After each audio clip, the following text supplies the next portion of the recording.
Yonder is the sea, great and wide, which teems with the things innumerable, living things both small and great. There go the ships, and Leviathan, which thou didn't form to sport in it. These all look to thee to give them their food in due season. When thou givest to them, they gather it up. When thou openest thy hand, they are filled with good things. When thou hidest thy face, they are dismayed. When thou takest away their breath, they die and return to their dust. When thou sendest forth thy spirit, they are created, and thou renewest the face of the ground. May the glory of the Lord endure forever. May the Lord rejoice in his works, who looks on the earth and it trembles, who touches the mountains and they smoke.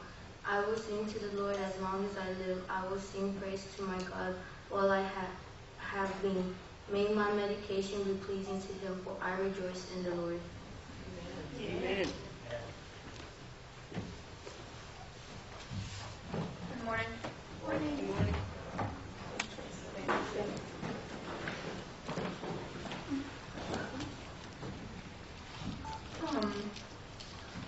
Today I'll be reading Acts chapter 2, verses 1 through 12.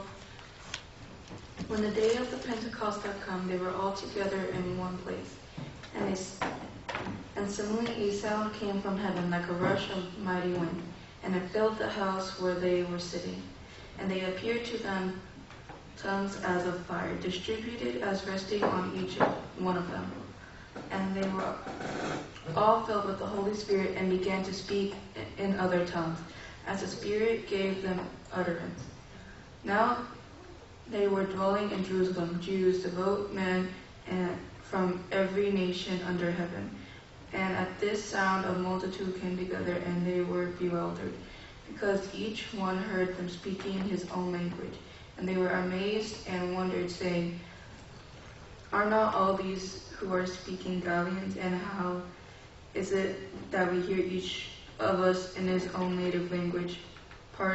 Parthians and Medes and Elamites, and residents of Mesopotamia, Judah, and Cappadocia, Pontus, and Asia, Phrygia, and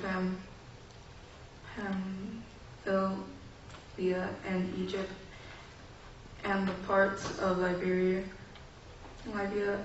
belonging to Cyrene, and visitors from Rome, both Jews and Policies, and Cretans and Arabians.